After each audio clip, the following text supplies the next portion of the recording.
అందరికీ నమస్కారం అండి. నేను మీ డాక్టర్ రాంప్రసాద్ని. నీ రీప్లేస్మెంట్ సర్జరీ అంటే మోకేళ్ల మార్పిడి ఆపరేషన్. ఇది అవసరమైన వాళ్ళని ఓపీడీలో చాలామందిని చూస్తూ ఉంటామండి. అండ్ ఫస్ట్ మేము ఓపీడీలో చెప్పంగానే మీకు నీ రీప్లేస్మెంట్ సర్జరీ అవసరం అండి అంటే ఫస్ట్ వాళ్ళ మైండ్లో వచ్చేది ఇది చాలా పెయిన్ఫుల్ ప్రొసీజర్, అంటే చాలా నొప్పితో కూడుకున్న ఆపరేషను. అండ్ దీని తర్వాత ఆపరేషన్ తర్వాత ఫిజియోథెరపీ కూడా చాలా కష్టంగా ఉంటుంది. సో మనం దీన్ని పోస్ట్పోన్ చేద్దాము, డిలే చేద్దాము అనే ఒక అపోహ వాళ్ళలో ఉన్నది. Still people have it in their mind. So ఇవాళ ఈ యూట్యూబ్ వీడియోలో నేను ఒక అడ్వాన్స్డ్ సైన్స్ అండ్ టెక్నాలజీ ద్వారా వచ్చిన ప్రోటోకాల్, అంటే ఈ ఫాస్ట్ ట్రాక్ నీ ప్రోటోకాల్ గురించి చెప్తాను. దీని ద్వారా ఏంటంటే almost your surgery can B pain free and me physiotherapy కూడా చాలా స్మూత్గా వెళ్ళి రీహాబిలిటేషన్ కూడా చాలా ఫాస్ట్గా అయ్యే అవకాశం ఉంటుందండి. సో దీని గురించి మరిన్ని వివరాలను ఇప్పుడు మాట్లాడుకుందాము. కొత్త వాళ్ళు ఎవరైనా ఉంటే please subscribe to our channel and without any delay let's go into the main topic అండి.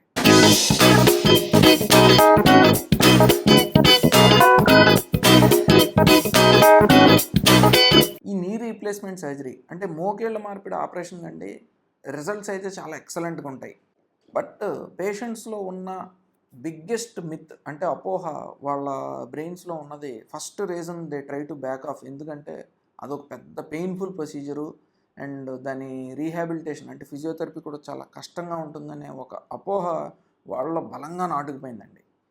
సో దాన్ని కౌంటర్ చేయడానికి ఇప్పుడు వస్తున్న టెక్నాలజీలో ఈ fast track knee replacement protocol, అంటే దీన్ని ఇంగ్లీష్లో ఇంకో పేరు ఏంటంటే ఎన్హాన్స్డ్ రికవరీ ఆఫ్టర్ సర్జరీ, అంటే ఈఆర్ఏఎస్ ప్రోటోకాల్ అండి. దీని ద్వారా ఏంటంటే your surgery can be 95% pain free and first డేనే మీరు లేచి నడవగలరు and second day or third day you can మెట్లు ఎక్కడం దిగడం అనేది చేయగలరు and second day or third day you can be discharged. ఒక 1 వీక్లో మీ ఇంట్లో పనులన్నీ మీరు చేసుకోగలరు and within 1 month you can be absolutely back to normal. So అసలు ఈ ఫాస్ట్ ట్రాక్ ప్రోటోకాల్లో అండి ఏంటి మేము యాజ్ సర్జన్స్ ఫాలో అయ్యే ప్రిన్సిపల్స్, ఇది ట్రెడిషనల్ నీ రీప్లేస్మెంట్కి దీనికి తేడా ఏంటి అంటే it has 3 phases. First phase pre operative phase, అంటే ఈ ప్రోటోకాల్ అనేది సర్జరీ ముందే స్టార్ట్ అవుతుందండి. అంటే ఇందులో పేషెంట్స్కి వీ గివ్ పెయిన్ కిల్లర్స్, అంటే పారాసెటమాల్ ఒక 1000 mg, దీంతోపాటు ప్రెగాబలిన్ కానీ గాబాపెంటిన్ కానీ. ఇది ఒక న్యూరోమాడ్యులేటర్ డ్రగ్. దీని ద్వారా ఏమవుతుందంటే సర్జరీ తర్వాత పేషెంట్కి పెయిన్ పర్సెప్షన్ అనేది చాలా తగ్గుతుందండి. అంటే ఈ సర్జరీ ముందే ఈ డ్రగ్స్ వాడటం వల్ల సర్జరీ తర్వాత వాళ్ళకి పెయిన్ తగ్గే అవకాశం ఉంటుంది and this is proven in literature as well. Second phase intra operative phase, అంటే సర్జరీలో డిఫరెన్సెస్ ఏంటి అంటే ఎనస్థీషియా. ఫస్ట్ పాయింట్ ఎనస్థీషియా అండి. మత్తు ఇచ్చే టెక్నిక్స్లో ఒకప్పుడు జనరల్ ఎనస్థీషియాను ఎపిడ్యూరల్ ఎనస్థీషియా, అంటే వెన్నెముకలో ఒక పెద్ద సూది ఇచ్చి ఎపిడ్యూరల్ టెక్నిక్ ద్వారా ఎనస్థీషియా ఇచ్చేవాళ్ళు, లేదంటే పూర్తిగా మత్తు ఇచ్చి జనరల్ ఎనస్థీషియా ఇచ్చేవాళ్ళు. కానీ ఇప్పుడు టెక్నిక్స్ అన్నీ మారిపోయి ఇప్పుడు నీ రీప్లేస్మెంట్ సర్జరీ అనేది ఒక షార్ట్ స్పైనల్ ఎనస్థీషియా, అంటే వెన్నెముకలో ఒక సన్నపాటి సూది ద్వారా ఒక 2 to 3 hours మత్తు ఇచ్చి సర్జరీ అనేది కంప్లీట్ చేయడం పాసిబుల్ అవుతుందండి ఇప్పుడున్న టెక్నిక్స్ ద్వారా. సో ఎనస్థీషియా ఎంత తక్కువ ఇస్తే మీ రికవరీ అంత ఫాస్ట్గా ఉంటుంది. ఇది ఫస్ట్ డిఫరెన్స్ అండి. అండ్ సర్జికల్ డిఫరెన్స్కి వస్తే బేసికల్లీ ఇదివరకు ఏంటంటే ఒక సర్జికల్ ఇన్సిషన్ అనేది ఒక 20 centimeters ఉండేది. అంటే దీని ద్వారా ఏంటంటే ట్రామా కూడా ఎక్కువ ఉండేది, పేషెంట్స్కి ఇంజురీ కూడా. బట్ ఇప్పుడు సర్జరీ ఏంటంటే వీఆర్ ఆల్మోస్ట్ ఒక 50% ఇన్సిషన్ని కట్ డౌన్ చేసాం. 10 to 12 centimeters ద్వారానే పాసిబుల్ అవుతుంది. అండ్ సర్జికల్ ఎక్స్పోజర్లో లోపల ఇదివరకు మాదిరిగా కాకుండా వీఆర్ నౌ యూజింగ్ సబ్వాస్టస్ అప్రోచ్, అంటే మజిల్ని కట్ చేయకుండా మజిల్ని జస్ట్ పక్కకి డిస్ప్లేస్ చేసే మనం సర్జరీ చేసే పాసిబిలిటీ అవుతుంది. ఇవన్నీ కూడా ఏంటంటే ఇప్పుడు వస్తున్న అడ్వాన్స్డ్ జిగ్స్, అంటే కటింగ్ ఇన్స్ట్రుమెంట్స్ ద్వారా పాసిబుల్ అవుతుందండి. ఈ సర్జికల్ టెక్నిక్ ద్వారా, ఈ సబ్వాస్టస్ అప్రోచ్ ద్వారా ఏంటంటే పేషెంట్స్కి బ్లడ్ లాస్ కూడా చాలా తక్కువ అవుతుంది. సో దట్ సర్జరీ తర్వాత బ్లడ్ ట్రాన్స్ఫ్యూషన్ రిక్వైర్మెంట్ కూడా చాలా తగ్గుతుందండి. అండ్ ఇంకొక మేజర్ డిఫరెన్స్ ఏంటంటే అండి, ఈ పెయిన్ ప్రోటోకాల్లో we're using femoral nerve block or adductor canal block అంటున్నాం. ఇది ఒక సిగ్నిఫికెంట్ గేమ్ చేంజర్.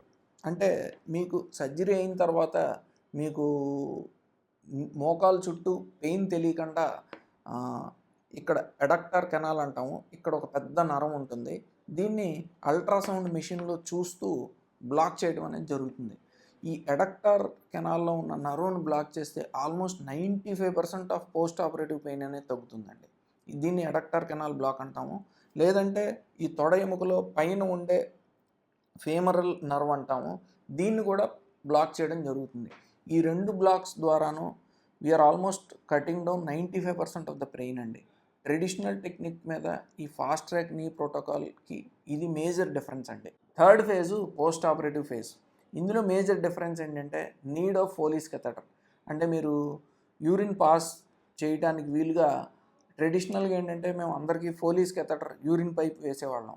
బట్ ఇప్పుడు ఫస్ట్ డేనే మీరు లెగిసి నిలబడగలుగుతున్నారు అండ్ బాత్రూమ్కి వెళ్ళగలుగుతున్నారు కాబట్టి ఆ ఫోలీస్ కెథెటర్ అవసరం అనేది చాలా ఆల్మోస్ట్ 90% తగ్గిపోయిందండి. ఈ ఫోలీస్ కెథెటర్ అవసరం లేకుండా ఉండటం వల్ల ఆల్మోస్ట్ ఇన్ఫెక్షన్ రేట్ కూడా చాలా తగ్గుతుందండి. అండ్ ఈ మోకాల్లో ఆపరేషన్ తర్వాత ఈ చెడు రక్తం బయటకు వచ్చేసేందుకు డ్రైన్ పైప్ ఒకటి పెడతాం. ఈ డ్రైన్ పైప్ అనేది కూడా ఒక 24 అవర్స్లోనే తీసేయడం జరుగుతుంది. సో 24 అవర్స్లోనే ఫస్ట్ డ్రెస్సింగ్ అయిపోతే second day or third day మీరు ఈజీగా డిశ్చార్జ్ అయ్యే, అంటే మామూలుగా నడిచి స్టేర్స్ ఎక్కడం దిగటం కానీ చేయగలరు. And you can be discharged after the first dressing only.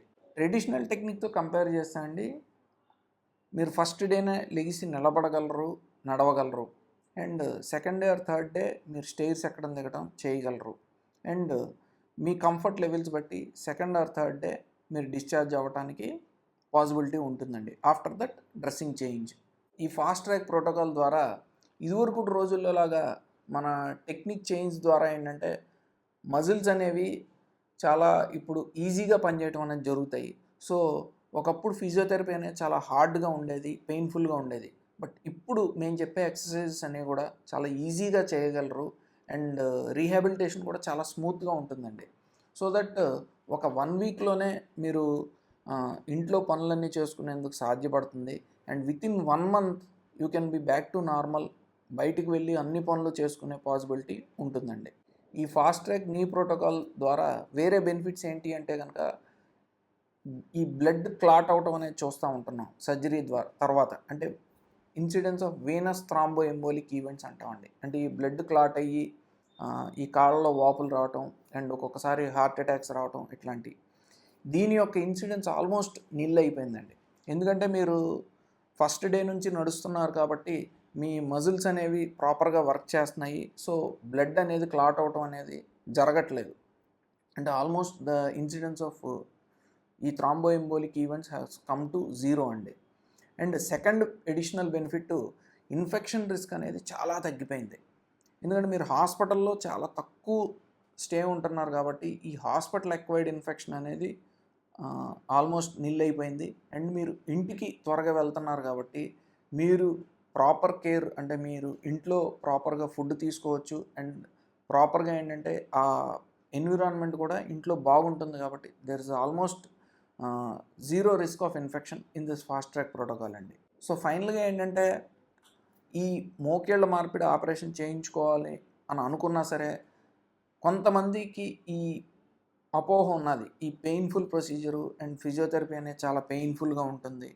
So వాళ్ళకి బేసికలీ ఈ fast track knee replacement protocol అనేది ఒక వరం కింద భావించవచ్చు. And it is a game changer in the knee replacement revolution అండి. సో ఫైనల్గా thank you for watching our video. మరో మెడికల్ టాపిక్ పైన నెక్స్ట్ వీడియోలో కలుద్దాము. అంటిల్ దెన్ బై మీ డాక్టర్ రాంప్రసాద్.